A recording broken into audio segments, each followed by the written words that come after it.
Saya Nilo Puspa menemani paruh kedua di Kompas Petang, Saudara.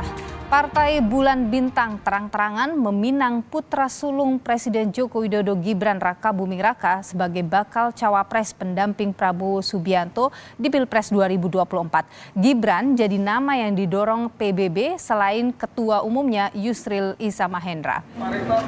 Pernyataan itu keluar dari Sekretaris Jenderal Partai Bulan Bintang sekaligus Wakil Menteri Ketenagakerjaan Afrian Syah Nur saat membuka pameran karir di Solo, Jawa Tengah. Gibran dipandang sosok muda yang layak dan berkualitas untuk mendampingi baca pres Prabowo Subianto.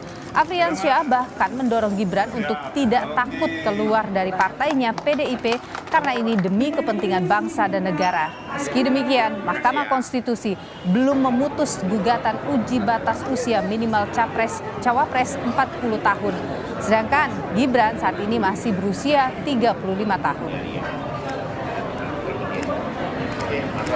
Ada yang mengatakan, oh masih muda. Justru anak-anak muda ini punya potensi dan belum punya banyak masalah. Belum ada masalah. Tapi kalau yang lain-lain punya rekam jejak yang punya masalah banyak. Itu makanya saya pilih Mas Gibran untuk menjadi wali kota yang menjadi pendamping Pak Prabowo sebagai wakil presiden. Jadi tidak ada tawar-menawar lagi, kami akan menyodorkan Mas Gibran sebagai alternatif calon wakil presidennya Pak Prabowo Subianto. Ya, semua saya kader PBB. Kalau ada yang meminta saya jadi wakil presiden dari partai lain, saya keluar untuk negara dan bangsa. Kenapa harus takut? Tidak boleh takut, selagi untuk kepentingan negara. Meski terang-terangan dipinang, Sekjen Partai Bulan Bintang Afrian Syah Nur untuk menjadi pendamping Prabowo Subianto di Pilpres 2024, Gibran Rakabuming Raka enggan panjang-panjang merespons. Menurut Wali Kota Solo yang juga putra sulung Presiden Joko Widodo ini tidak sopan jika menjawab isu tersebut di jam kerja. Gibran juga bilang tidak bisa sembarangan keluar dari partai yang selama ini menaunginya. Bukan Pak Wamen yang sekaligus eksekutif. Saya tidak akan menanggapi itu ya. Apalagi menanggapi itu di jam kerja itu enggak sopan gitu ya. Kalau revitalisasi nggak bisa kayak gitu. Asal-asal keluar gitu. Putra sulung Jokowi, Gibran Rakabuming Raka kembali digoda oleh pendukung Prabowo untuk menjadi bacawa pres. Meski Mahkamah Konstitusi belum memutus soal gugatan uji batas usia minimal capres-cawapres, kali ini saudara kita akan perbincangkan hal ini bersama dengan Partai PBB, Wakil Ketua Umum PBB yakni Fuad Zakaria, ini yang akan tentu masih saat ini belum bergabung dengan kami. Kemudian juga ada politisi PDI Perjuangan Masinton Pasaribu dan juga ada Direktur Eksekutif Carta Politika Yunarto Wijaya. Selamat sore Bapak-bapak, sehat selalu. Selamat sore Mbak Nilo. Mbak Nilo, Mas Yunarto, Mbak Masinton. Saya ingin ke PDIP dulu ini Bang Masinton. Bagaimana merespon ini bukan kali pertama ya nama Gibran ini kemudian disanding-sandingkan dengan Prabowo Subianto. Ya, pertama begini, aturan hukum positif kita dalam undang-undang tentang syarat calon presiden dan calon wakil presiden itu masih 40 tahun. Nah, tentu ya kita kemarin juga pemerintah melalui Pak Menko Polhukam, Prof Mahfud sudah menyampaikan tentang mana yang menjadi kewenangan konstitusional Mahkamah Konstitusi sebagai garda terdepan menjaga konstitusi kita. Nah, tentu terkait hal-hal teknis sebagai open legal policy ya, sebagai kewenangan pembentuk undang-undang, menurut saya MK nggak usah masuk terlalu jauh ke ranah itu. MK harus konsisten menjaga perundang-undangan kita terkait hak-hak mendasar atau hal-hal mendasar tentang prinsip-prinsip dasar kita bernegara dan berbangsa. Umpama terkait tentang sumber daya alam, terkait tentang pemenuhan kebutuhan dasar masyarakat, dan terkait tentang prinsip-prinsip kemajemukan dalam kebangsaan kita. Nah, tugas Mahkamah Konstitusi itu di situ. Hal-hal teknis tidak perlu masuk ke ranah-ranah yang sifatnya teknis, dan itu merupakan bagian dari desain dan kewenangan pembentuk undang-undang. Oke, Bang Masinton begini, seandainya ini misalnya saja ternyata MK memutus 35 tahun, bagaimana PDIP melihat itu? Misalnya saja akhirnya Gibran dilamar untuk ke sebelah? Pertama begini, kita kan mengacu pada perundang-undangan yang ada dulu, tidak berandai-andai. Saya tidak mau dalam pengandaian-pengandaian. Nah kemudian terkait partai politik seperti yang kemarin disampaikan, meskipun itu bukan di ranahnya, Mas Gibran sudah sangat cerdas beliau menjawab bahwa bukan di forum itu. Meskipun ada godaan-godaan yang menurut saya itu juga tidak etis gitu ya, apalagi itu disampaikan teman dari partai politik yang kebetulan tugas sebagai wakil menteri di sana, mengajak dengan alasan keluar dari PDI, itu nggak etis lah gitu ya, sebagai partai politik gitu. Ngomong aja sesama partai politik, nggak usah mengambil momen-momen. Tapi ada apa sih Bang Masinton kok digoda terus ini semua anak presiden, dari mulai Kaesang yang kemarin jadi ketum PSI? Ya kita yang nggak tahu, tanya penggodanya, ya tanya kita dong. Oke, saya ingin ke Bung Yunarto kalau gitu. Bung Toto, kalau Anda sendiri melihat ada apa sih ini dengan keluarga presiden ini? Pertama tadi yang menarik jawaban Mas Gibran dulu ya. Kalau saya membaca ada ketidaknyamanan dari jawaban Mas Gibran. Mas Gibran mengatakan nggak etis, saya jawab di jam kerja. Dan tadi ucapan itu keluar pada saat kunjungan kerjanya Bang Afri Nur sebagai wamen di jam kerja. Jadi saya meyakini tadi Mas Gibran, ya spekulasi saya ya, sedang menyindir bahwa beliau tidak nyaman dengan statement tersebut yang dilakukan dalam konteks kunker sebagai wamen dan di jam kerja. Itu yang pertama. Yang kedua, kalau masuk dalam pertanyaan mengenai godaan-godaan ini, ya saya pikir ini biasa ya. Dulu kalau kita ingat juga Pak Harto di tahun 90-an mulai banyak yang mendorong Mbak Tutut misalnya menjadi presiden. Sampai kemudian 97 Pak Harto memajukan Mbak Tutut menjadi Menteri Sosial. Tapi kita tahu juga setelah itu kemudian kritik sangat keras dalam konteks demokrasi dan kemudian malah membangun legasi yang jelek kepada Pak Harto sendiri. Catatan kritisnya menurut saya adalah jangan sampai kemudian ini ditafsirkan oleh sebagian pihak ada upaya-upaya yang malah seakan-akan merendahkan nilai-nilai pencapaian dari Jokowi. Katakanlah orang puas dengan kinerja Jokowi, termasuk stakeholder para elit-elit pendukungnya atau elit-elit yang dekat dengan dirinya. Harusnya kan ini diterjemahkan menjadi kemudian bagaimana merumuskan bersama kepemimpinan nasional ke depan terkait dengan program-program mana yang harus diteruskan. Kalau yang kemudian terjadi adalah menerjemahkan anaknya yang harus maju, itu menurut saya seperti sebuah upaya merendahkan Pak Jokowi. Dan itu yang menyebabkan menurut saya kontroversi mengenai politik dinasti, kritik terhadap Pak Jokowi terkait politik dinasti mulai muncul. Itu yang saya anggap sebagai hal-hal yang sepertinya malah menjerumuskan Jokowi. Ketika ada upaya menempelkan dirinya, partainya dengan keluarga Pak Jokowi, kan kritiknya itu kan bukan ke mereka, kepada Pak Jokowi. Mereka hanya akan mendapatkan limpahan elektoral bernama efek ekor jas. Itu yang pernah kita pelajari dalam sejarah kepemimpinan, termasuk ketika Pak Harto dengan legasi yang sangat baik dalam konteks pembangunan, tapi kemudian kita tahu kritik terhadap dirinya dalam konteks demokrasi menjadi sangat keras jelang berakhir masa jabatan di tahun 90-an terakhir. Saat ini sudah bergabung juga Wakil Ketua Umum Partai Bulan Bintang, Pak Fuad Zakaria. Pak Fuad, selamat petang. Pak Fuad, sudah dengar suara kami di studio? Sepertinya masih termute ya Pak Fuad ya. Boleh di-unmute dulu. Oke Mbak. Baik, Pak Fuad sudah dengar ya suara jelas dari studio ya Pak? Jelas. Baik, jelas. Pak Fuad, ada nama Gibran didorong, kemudian juga nama Yusril Iza Mahendra. Kenapa sih Gibran ini yang disebut, apa yang mau didapat di sini? Jadi yang pertama tentu saya bicara Profesor Yusril Iza Mahendra, ya kebetulan memang ketum kami. Ya kalau memang kita lihat ya artinya tidak salah lah bahwa calon ini kalau jika cawapres kita tahu beliau kan mumpuni seorang tokoh, apalagi pakar hukum tata negara, barangkali bisa merapikan menata negara ini kembali seperti seharusnya kan seperti itu. Dan dengan pengalaman beliau 2 kali jadi menteri, juga memang tokoh politik juga gitu. Oke. Itu yang kita rasakan walaupun kita tahu memang PBB ini yang masalahnya memang tidak punya suara. Oke. Ini yang jadi masalah. Itu dari sisi Pak Yusrilnya ya. Tapi kalau misalnya dari Gibrannya, Pak Fuad, kenapa nama Ya, Gibran? Ya, karena begini, dalam pemilu ini kan tentunya menang dan kalah. Tentunya menang ini kan diharapkan pada semua calon capres ya.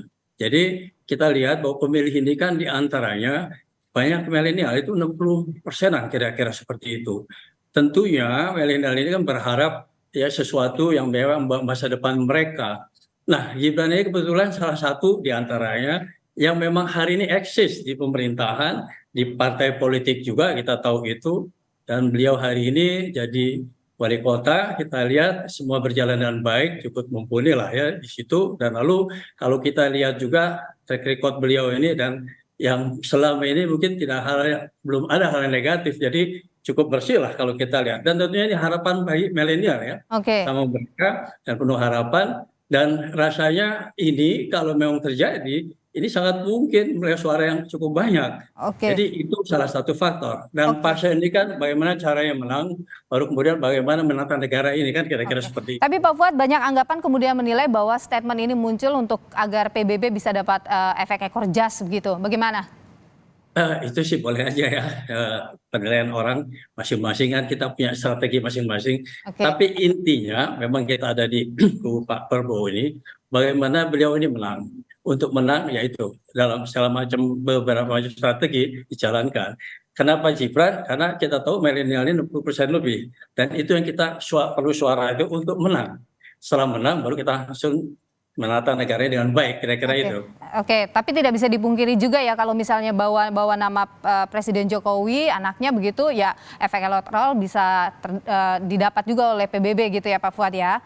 Ya itu sih udah otomatis kali ya. Ya itu kan umum lah, itu hal yang biasa. Baik, saya ke Pak Bang Masinton dulu. Bang Masinton, kalau nama putra presiden ini disebut-sebut seperti itu, artinya ada juga peluang tidak sih di PDIP nama Gibran mungkin akan berpasangan dengan Ganjar Pranowo? Iya, ini kan undang-undangnya belum memungkinkan untuk syarat usia tadi ya. Tapi kalau misalnya usia tadi ini kan ada peluang itu. Ya, kalau pengandaian ini berandai-andai. Nah, kemarin Mbak Puan juga sudah menyampaikan ya akan dipertimbangkan gitu. Seperti itu, Mbak. Ini kan sebenarnya kalau kita bicara Gibran, ini misalnya ya sekali lagi misalnya MK memutuskan bolehlah di bawah 40 tahun, 35 tahun bisa masuk. Kan ada 2 hal sudah dimiliki Gibran, punya pengalaman sebagai kepala daerah, usianya juga bisa masuk. Gimana peluangnya di PDIP itu? Ya kan kemarin kalau tadi kita ini kan berandai-andai ya. Kalau berandai-andai MK katakannya MK memutus lain yang tadi ya seperti yang saya bilang tadi itu MK berpandangan bahwa itu bukan open legal policy umpama begitu. Ini berandai-andai. Lagi-lagi kita nggak menarik sebenarnya membahas perandaian. Dan kemudian Mbak Puan kan juga sudah menyampaikan sebagai ketua DPP Partai PD Perjuangan, boleh menyampaikan nanti akan dipertimbangkan gitu. Berarti akan dipertimbangkan, ya berarti akan dibahas. Kan begitu Mbak ya? Oke, baik. Bung Toto, kalau Anda melihat bagaimana ada usulan soal klausul kepala daerah, pengalaman sebagai kepala daerah itu yang diusulkan. Anda sendiri bagaimana melihat itu? Ya, pertama kalau kita lihat jelas sudah ada statement dari Prof. Mahfud, dari Pak Jimli Asyidik yang pernah dua-duanya menjadi bagian dari MK, mengepalai MK. Jelas itu disebutkan bahwa ini open legal policy. Dan kita tahu selain tafsir hukum tersebut, kalau ingin berbicara desain sistem tata negara ke depan yang memberikan ruang lebih besar kepada anak muda dalam pimpinan nasional, berlakukan ini di tahun 2029. Oke. Sehingga nuansa konflik of interest tidak kemudian tertuju pada Mas Gibran. Kasihan loh ini Mas Gibran, kemudian menjadi tertuduh utama seakan-akan punya ambisi atau ayahnya malah yang tertuduh. Padahal kalau kita dengar statement-statement ini dari sekeliling entah itu partai elit-elit yang ingin nebeng tadi, fakta elektoral atau efek ekor jas tadi, politik dinasti itu dalam sejarah akan kemudian tercatat pada keluarga Jokowi dan Pak Jokowi, bukan kepada sekeliling yang ingin nebeng tadi. Itu pernah terjadi pada zaman Pak Harto gitu kan. Itu yang saya pikir ketika kemudian tadi bicara mengenai Gibran anak muda, milenial, lalu kemudian bonus demografi.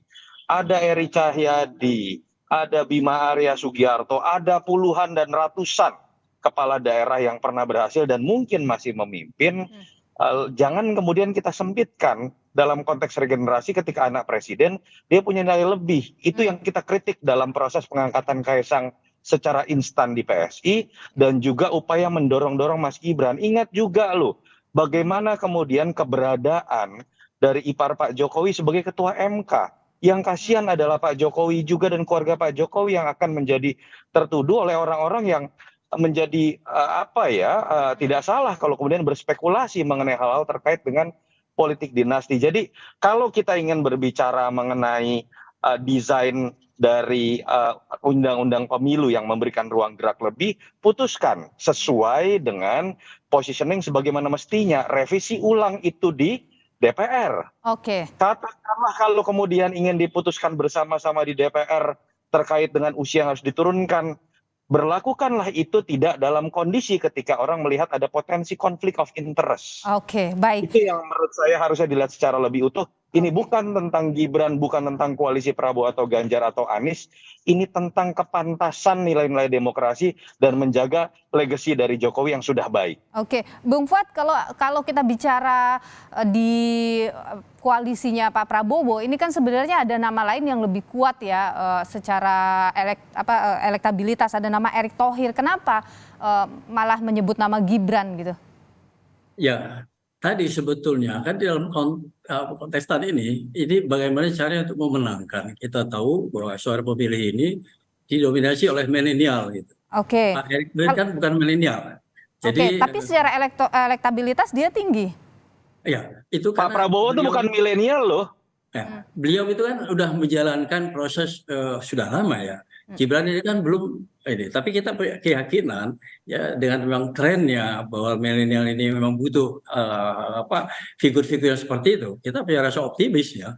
Oke, milenial yang lain misalnya selain Gibran gitu tidak ada ya. Milenial yang lain selain Gibran gitu tidak masuk dalam radar PBB. Betul, banyak milenial lain juga seperti Bang Yunarto tadi sebutkan ya pada daerah yang lain.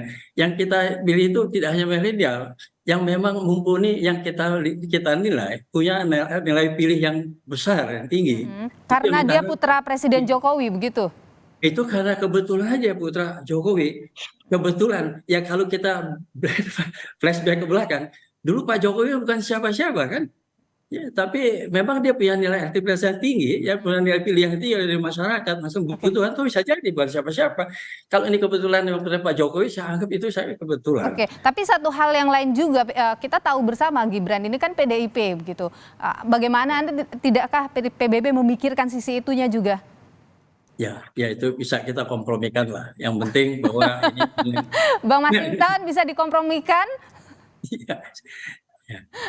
Bang Masinton gimana bisa dikompromikan nih kadernya? Ya, artinya kalau ini memang kita lihat soal seperti itu tentunya ya beliau ini kan juga cawapres yang memang cukup menjadi pilihan. Oke. Saya ingin ke Bang Masinton dulu. Bagaimana Bang Masinton tanggapin itu? Ya, dalam politik itu segala sesuatu ya bisa dibicarakan, tapi bukan dengan cara seperti yang disampaikan oleh Sekjen PBB yang kebetulan wakil menteri tenaga kerja gitu ya, bilang mau keluar aja kira-kira begitu. Itu kan nggak etis. Nah itulah tidak etis dan tidak elok sebagai partai politik begitu. Oke. Gitu. Nah kemudian ya kalau mau tugas partai politik itu menciptakan kader. Makanya partai politik selalu ditekankan untuk melakukan kaderisasi. Gitu. Nah, PDI Perjuangan tugasnya adalah ya menjalankan fungsi-fungsi kepartaian itu, rekrutmen, kaderisasi, melakukan fungsi-fungsi agregasi dan lain-lain, dan serta edukasi, aspirasi dan lain-lain. Nah, maka tentu ini menjadi pembelajaran buat kita semua agar partai-partai politik menyiapkan kader-kadernya. Oke. Gitu. Tapi Bang Masinton, kalau misalnya ada kader yang digoda seperti misalnya dalam kasus Gibran, itu apakah ada pemanggilan begitu dari DPP misalnya? Ya enggak dong. Enggak. Kan tadi Mas Gibran udah menyampaikan dengan jelas, bahkan beliau tidak etis. Dia menyampaikan begitu tadi. Beliau itu kader, Mbak.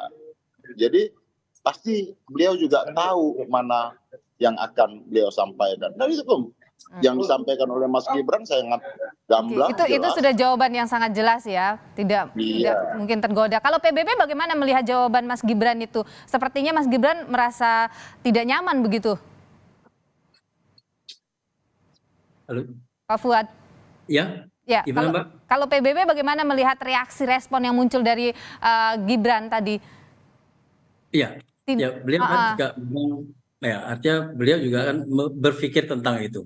Artinya memang saat ini memang kalau figur itu dibutuhkan, ya insya Allah mudah-mudahan beliau juga punya keputusan yang baik buat negara ini ya sebetulnya ya. Kalau memang dia mau turun ya, kira-kira seperti itu sih. Oke, tapi kalau misalnya tadi Bang Masinton juga menyebut soal rasanya tidak etis ketika orang masih di satu partai kemudian digoda, apalagi dengan mengatakan udah keluar aja, masuk kemudian jadi cawapres. Bagaimana tanggapan Anda itu? Ya itu ya artinya keputusan di tangan Mas Gibran sendiri ya, bahwa ya kita juga nggak melihat lah ya, banyak juga memang si A, partai B, partai C, tapi late moment lah ya. Jadi itu juga Pak Sekjen tidak berproses seperti itu sepertinya. Jadi itu keputusan dari tangan Pak Gibran lah itu. Oke, baik. Bung Tota terakhir, memang elektoral Pak Jokowi ini besar sekali ya, sampai semua kemudian tertarik untuk mengambil putra Jokowi. Iya, pertama kalau saya malah melihat ya dari statementnya Pak Sekjen PBB Bang Afri Nur ini kayak tidak pede dengan Pak Prabowo. Karena kalimatnya Mas Gibran ini kan tokoh muda, belum banyak masalah seperti tokoh-tokoh lama, tokoh-tokoh tua yang banyak masalah. Jadi saya agak ada kesan Pak Prabowo banyak masalah sehingga harus didampingi Mas Gibran gitu yang tidak punya masalah. Itu yang pertama. Yang kedua, balik lagi, betul tingkat kepuasan publik terhadap Pak Jokowi tinggi, masih di atas 70% paling tidak, dan itu modal buat Pak Jokowi kemudian untuk legasinya diteruskan. Tapi menerjemahkan legasi diteruskan ini kan bukan dengan kemudian menerjemahkan anaknya yang harus maju. Apalagi menjerumuskan keluarga Pak Jokowi melalui sebuah proses yang kita tahu saat ini masih tidak diperbolehkan undang-undang. Dan untuk kemudian melakukan gugatan, kebetulan juga kemudian MK-nya sedang dipimpin oleh ipare Pak Jokowi. Itu yang saya sebut, jangan sampai dalam kondisi yang sudah menyulitkan Pak Jokowi, dengan sangat sensitif, kemudian malah Pak Jokowi dijerumuskan dan dijorokkan dalam situasi yang membuat beban negatif itu menjadi beban dirinya, dan kenikmatan elektoralnya dinikmati oleh orang-orang yang mendorong tadi. Baik, Bung Yunarto Wijaya, Direktur Eksekutif Carta Politika, Bung Masinton Pasaribu, politisi PDI Perjuangan, dan Pak Fuad Sagaria, Wakil Ketua Umum Partai Bulan Bintang. Terima kasih atas pandangan Anda di Kompas Petang. Sehat selalu Bapak-Bapak.